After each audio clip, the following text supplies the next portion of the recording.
तो 1858 के एक्ट के आने का कारण क्या हो गया? 1857 की रिवोल्ट। 1857 की रिवोल्ट में जब लोग लड़े तो पढ़े लिखे लोगों ने किसका साथ दिया? अंग्रेजों का। इनको ये लगा कि अब अंग्रेज हमारा साथ देंगे और अंग्रेज हमारी हेल्प करेंगे और अंग्रेज हमारे लिए बहुत अच्छा करेंगे, हम अपनी चीज़ों को और ज़्यादा डेवलप कर सकते हैं, विकसित कर सकते हैं। और अंग्रेज की जगह क्वीन आ रही है, तो जैसे ब्रिटेन में सारे राइट्स मिल रहे हैं वैसे हमें भी राइट्स मिलेंगे। तो इसीलिए इस एक्ट का नाम रखा गया गुड गवर्नमेंट एक्ट। और ये इसमें क्या किया? ईस्ट इंडिया कंपनी के पूरे शासन को रोक दिया। ईस्ट इंडिया कंपनी का शासन अब नहीं रह गया। East India Company is no more ruling. तो इन्होंने कहा भाई ये तो बहुत अच्छी चीज़ हो गई कि ईस्ट इंडिया कंपनी अब रूल नहीं करेगी। तो इन्होंने कहा ठीक है, इन्होंने ईस्ट इंडिया कंपनी के सारे शासन को खत्म कर दिया और पावर पूरी किसके हाथ में आएगी? ब्रिटिश क्राउन के हाथ में। अब ये शासन करने लगे। इन्होंने कहा हम शासन करेंगे। अब इस एक्ट ने क्या किया? It provided that India henceforth was to be governed by in the name of her majesty. It changed the designation of the Governor General of India to the Viceroy। अब यहाँ पर दो चीज़ें होगी। यहाँ पर गवर्नर जनरल को क्या बना दिया गया? वॉइसरॉय। बट वॉइसरॉय ऐसे नहीं बनाया गया। इनको वॉइसरॉय तब बनाया गया जब इन्होंने ये कहा कि अब ब्रिटिश क्वीन के अंतर्गत गवर्नर जनरल जब भी किसी रीजनल किंगडम के राजा से मिलने जाएंगे तो वहाँ पे इनका नाम क्या होगा? वॉइसरॉय। बट जब ब्रिटिश पोजीशन पे रूल करेंगे तो इनका नाम होगा गवर्नर जनरल। बट क्योंकि दोनों हम याद नहीं रख सकते तो हमने क्या किया? हमने गवर्नर जनरल की जगह यहाँ पे कह दिया इनका नाम वॉइसरॉय कर दिया, इतिहास की सुगमता के लिए। चल दोनों रहे थे, ठीक। तो इन्होंने यहाँ पे क्या बोला गया? वॉइसरॉय। और पहले वॉइसरॉय जो थे वो लॉर्ड कैनिंगटन। इन्होंने क्या किया? डबल गवर्नमेंट को एबॉलिश कर दिया, board of control and board of director चला गया। इन्होंने एक न्यू ऑफिस बनाया, secretary of state of India, जिसकी कंप्लीट अथॉरिटी कंट्रोल जो था इंडियन एडमिनिस्ट्रेशन का था। और secretary was the member of the British cabinet and was responsible for the British parliament. जो सेक्रेटरी था वो किसके अंतर्गत आता था? वो ब्रिटेन सरकार के अंतर्गत आता था और जो भी चीज़ करेगा वो ब्रिटेन संसदों से बताने को। इन्होंने 15 सदस्यों की काउंसिल बनाई जो सेक्रेटरी ऑफ स्टेट को असिस्ट करती थी।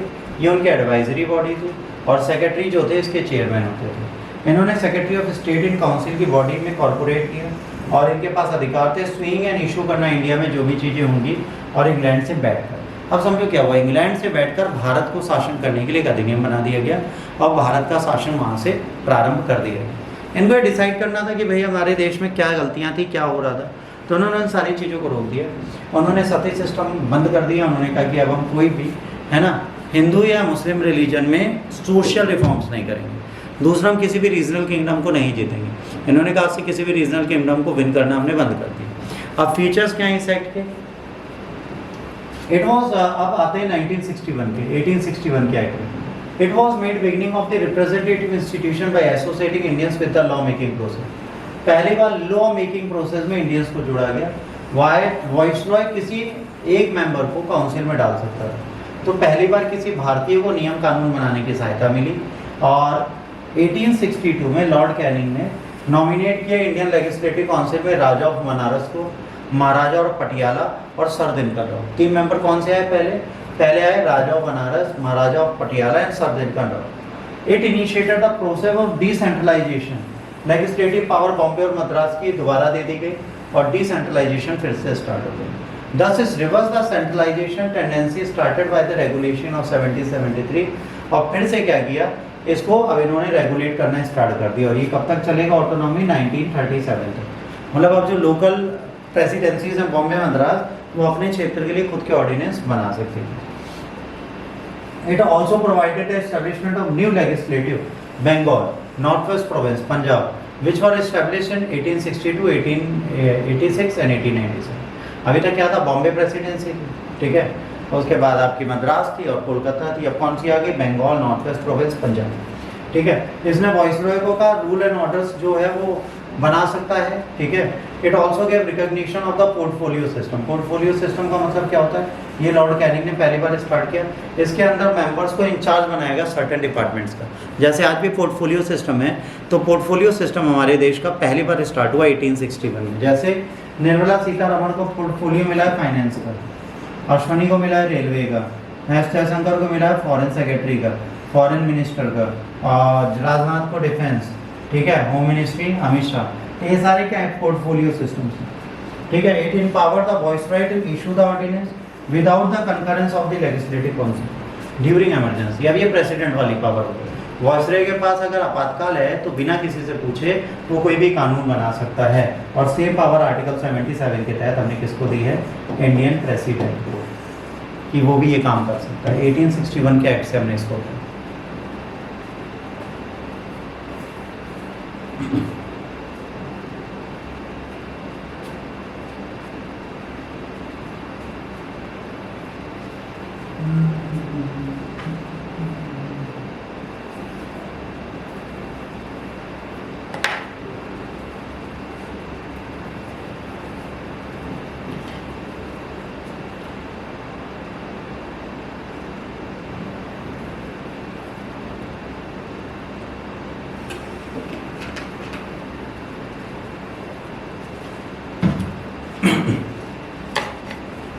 इसके बाद 1892 इस एक्ट के भी कुछ रिचर ने पहला एडिशनल नॉन ऑफिशियल मेंबर्स बढ़ा दिए गए central and provincial legislative council में, बट अभी भी मेजोरिटी किसकी थी?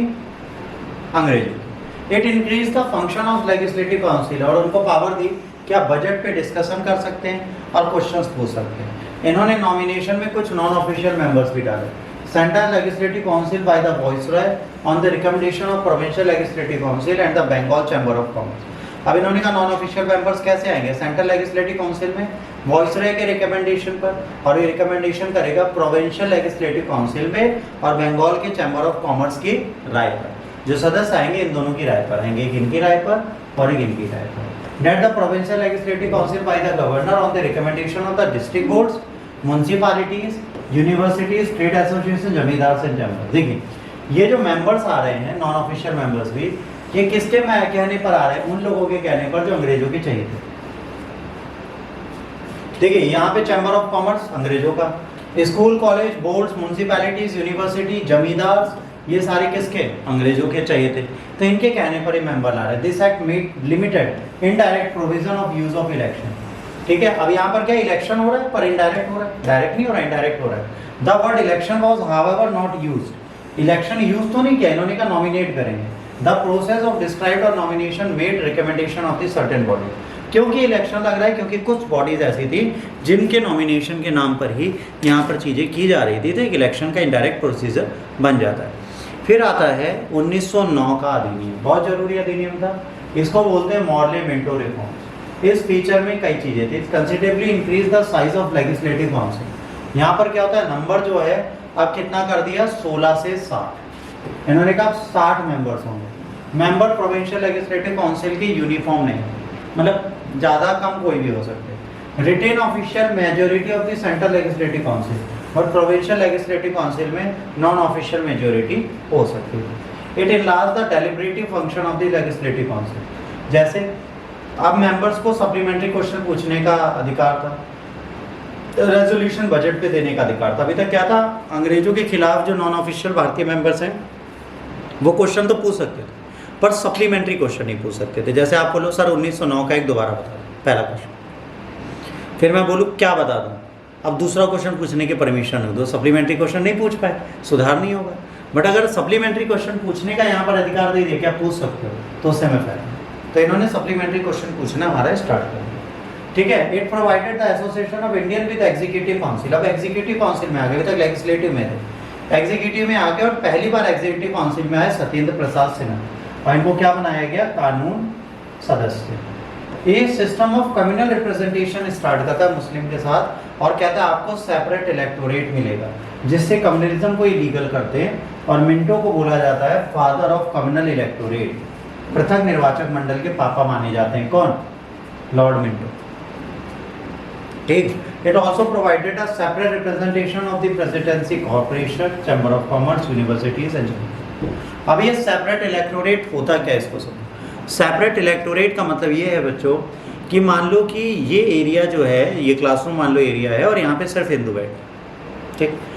और जब ये हिंदू बैठते हैं तो यहाँ पर पॉपुलेशन मुस्लिम्स की भी होगी, क्रिश्चियंस की भी, सिख की भी होगी, बट यहाँ पर हमेशा उम्मीदवार कौन खड़ा होगा, हिंदू को हमेशा जीतेगा, हिंदू का ही उम्मीदवार, यहाँ से और कोई माइनॉरिटीज़ नहीं खड़ी। तो अगर सेपरेट इलेक्टोरेट देते हैं तो उस जगह पर सिर्फ मुस्लिम ही खड़े हैं।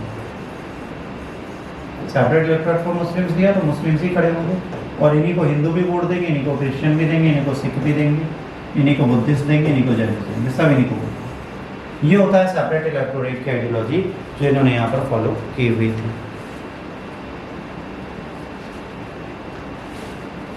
इसके बाद आता है गवर्नमेंट ऑफ इंडिया एक्ट 1990। अब क्या होता है, अब इस एक्ट में क्या होता है, ये सेंट्रल कंट्रोल प्रोविंस पे कम कर देता है और सेपरेट कर देता है सेंटर और स्टेट की power. Central and provincial legislature was authorise कि आप अपना लॉ बना सकते हैं अपने अपने सब्जेक्ट पे, है ना। गवर्नमेंट कंटिन्यू करेगी पर सेंट्रलाइज और यूनिटरी होगी, मतलब इसको केंद्र हमेशा सपोर्ट करेगी। अब यहाँ पर 2 सब्जेक्ट बना दिए गए, transfer subject, reserve subject. Transfer subject वो थे जिस पे गवर्नर एडमिनिस्टर करेगा मिनिस्टर्स की सहायता से, लेजिस्लेटिव काउंसिल की मदद से, और रिजर्व सब्जेक्ट वो थे जो गवर्नर और एग्जीक्यूटिव काउंसिल रिस्पॉन्सिबल है लेजिस्लेटिव काउंसिल को। अब यहाँ पर क्या, ऊपर एग्जीक्यूटिव काम करेगी, नीचे लेजिस्लेटिव काम करेगी, बट जो रिजर्व सब्जेक्ट है उसको गवर्नर अकेले देखेगा। उसमें ये जो मेंबर्स मिनिस्टर्स हैं इनसे कोई मतलब नहीं। यहाँ पर कौन है, इसके खुद के मेंबर्स, ठीक है। 2 अलग अलग चीज़ें हैं। सबसे ऊपर वाले में क्या है, जो ट्रांसफर सब्जेक्ट है वहाँ पे काउंसिल ऑफ मिनिस्टर काम करेगी, बट यहाँ पर ट्रांसफर सब्जेक्ट जब नहीं है तो यहाँ पर काउंसिल ऑफ मिनिस्टर का कोई काम ही नहीं है। यहाँ पर क्या कह रहे हैं, यहाँ पर कह रहे हैं रिस्पॉन्सिबल है लेजिस्लेटिव काउंसिल। तो डुअल स्कीम ऑफ गवर्नमेंट जिसे डायरकी बोलते हैं ये स्टार्ट कर रही है, ठीक है। अब ये पहला मिशन जो था ये लार्जली अनसक्सेसफुल रहा। पहली बार बाइकैमरलिज्म और डायरेक्ट इलेक्शन देश में हुआ। इंडियन लेजिस्लेटिव काउंसिल रिप्लेस कर दी गई बाइकैमरल लेजिस्लेटिव काउंसिल से। Upper house council of state हुआ और लोअर हाउस बनाया गया, ठीक है, और इसके लिए डायरेक्ट इलेक्शन चालू कर दिया गया। यहाँ पर 3 of the 6 members viceroy council के जो होंगे वो कौन होंगे, इंडियंस, ठीक है। अब इसने प्रिंसिपल कम्युनल रिप्रेजेंटेशन को और आगे बढ़ा दिया, सिख के लिए, इंडियन क्रिश्चियंस के लिए, एंग्लो इंडियंस और यूरोपियंस के लिए। देखो सिख जो आज एक खालिस्तान की मांग करते हैं उसका भी कहीं ना कहीं विंग यहाँ से भी स्टार्ट हुआ। सिखों को भी सेपरेट इलेक्टोरेट दे दिया गया था। अच्छा, इसी एक्ट ने कहा कि आने वाले टाइम पर भारतीयों को और अधिकार दिए जाने चाहिए नहीं, इसका हम बाद में डिस्कशन करेंगे। तो इन्होंने कहा था कि बाद में हम डिसाइड करेंगे इस एक्ट के इम्प्लीमेंट होने के बाद, ठीक है। अब इसने क्या किया, it granted franchise limited number of people on the basis of property tax and education, कि अब आप वोट दे सकते हो। इन्होंने एक नया ऑफिस बनाया, high commission for India in London, और ट्रांसफर कर दिया कुछ फंक्शंस, है ना, जो secretary of state of India वहाँ पे परफॉर्म करेंगे। तो पहली बार इस service of public service commission, ठीक है, और सर्विस कमीशन वो सेटअप कब किया गया, 1926 में, जो इंडियन सिविल सर्वेंट्स को इंडिया में ही ट्रेन करेगा। इन्होंने पहली बार प्रोविंशियल बजट को सेंट्रल बजट से अलग किया और प्रोविंशियल लेजिस्लेचर को अपना बजट इंटैक्ट करने की परमिशन। इन्होंने अपॉइंटमेंट किया स्टैट्यूटरी कमीशन का, जो रिपोर्ट और वर्किंग होगी इनकी 10 साल बाद दोबारा इन्फोर्स करने की बात करेंगे। मतलब इन्होंने क्या कहा, इन्होंने इस एक्ट में ये कहा कि 10 साल बाद हम दोबारा डिसाइड करेंगे कि भारतीयों को और अधिकार दिए जाएं कि ना दिए जाएं। ये क्या बताएगा, ये बताएगा कि भारतीयों को और अधिकार देने चाहिए कि नहीं देने चाहिए, और इसको कितने साल बाद देखेंगे, 10 साल बाद देखेंगे। कितने साल बाद देखेंगे, 10 ईयर्स बाद ये श्योर करेंगे कि भाई भारतीयों को अधिकार और देने चाहिए नहीं देने चाहिए। और इसी टाइम पे क्या क्या रॉलेट है, ब्रिटिश में जेल में प्रोटेस्ट होगा कि बिना ट्रायल आप कुछ भी नहीं कर सकते। कई लोगों ने प्रोटेस्ट किया, पंजाब में ये चीज़ बहुत ज़्यादा हॉस्टाइल हो गई और वहीं से एक मूवमेंट होगा जिसे बोलेंगे जलियांवाला बाग, ठीक। अब आता है साइमन कमीशन। आना तो 10 साल बाद आ गया, 8 साल बाद ही नवंबर 1927 में ब्रिटिश गवर्नमेंट ने अनाउंस किया कि एक 7 मेंबर स्टैट्यूटरी कमीशन बनाया जाएगा सर जॉन साइमन के हाथ में, जो भारत के अंदर नए संविधान की बात करेगा। सारे मेंबर्स इसके ब्रिटिश थे, कोई भारतीय नहीं था, तो सबने इसको बाइकआउट किया। The commission submitted its report in 1930 and recommend किया कि डायरार्की को हटा देना चाहिए, रिस्पॉन्सिबल गवर्नमेंट प्रोविंस में बना देनी चाहिए, फेडरेशन ब्रिटिश इंडिया और प्रिंसली स्टेट का हो जाना चाहिए, और कम्युनल इलेक्टोरेट को बढ़ा देना चाहिए। इन्होंने प्रपोजल दिया, कमीशन की ब्रिटिश गवर्नमेंट कन्वे होगी, 3 राउंड टेबल कॉन्फ्रेंस करेगी और सारे भारतीयों को बुलाएगी और उनको बताएगी प्रिंसली स्टेट के साथ कि हम ये करने जा रहे हैं, इसमें साथ देंगे कि नहीं।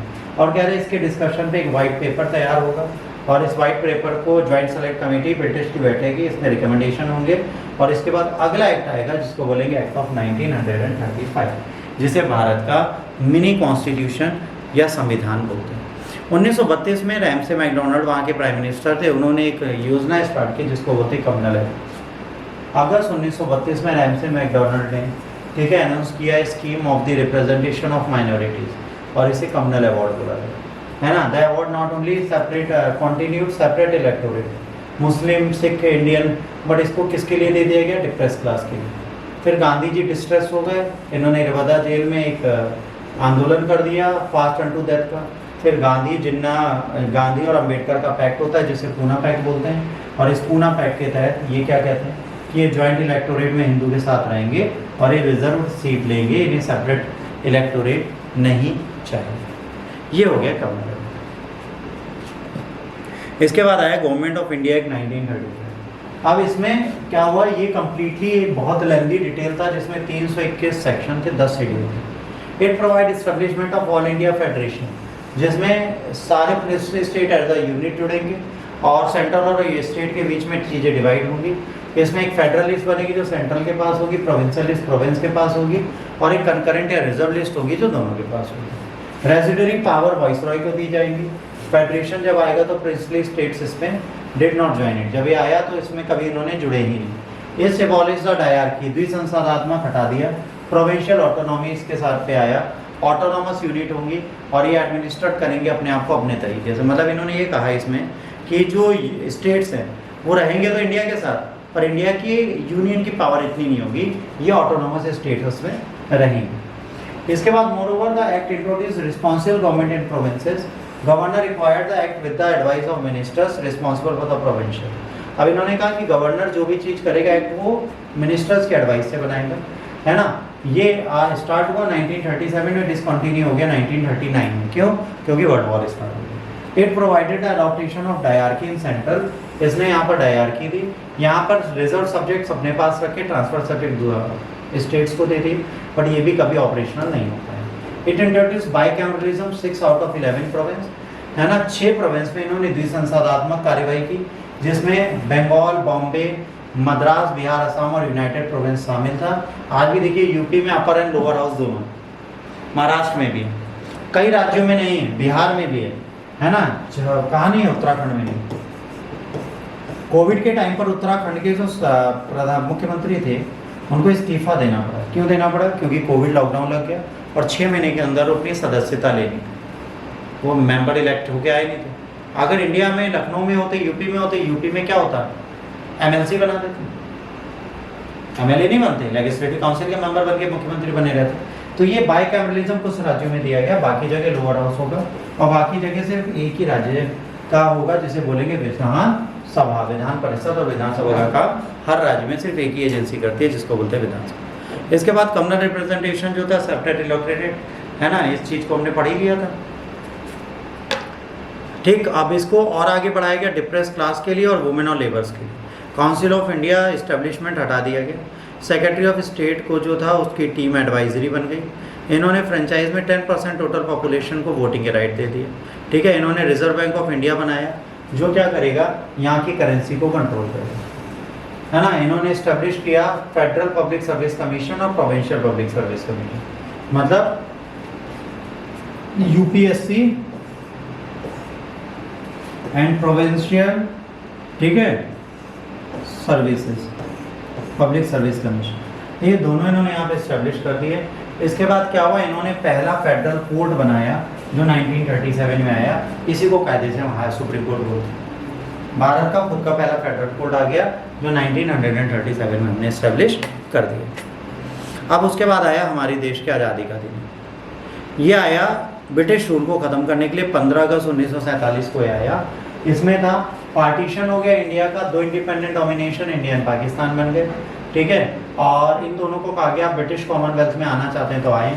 इन्होंने ऑफिस ऑफ वाइसरॉय को हटा दिया, ठीक है, और गवर्नर जनरल दोबारा आ गए जो ब्रिटिश किंग अपॉइंट करेंगे, है ना, और ये कैबिनेट को डोमिनेट करेंगे। Government of Britain was no responsibility of government of India और पाकिस्तान, कह रहे हैं अब उनकी कोई जिम्मेदारी नहीं है भारत और पाकिस्तान की। It empowered constituent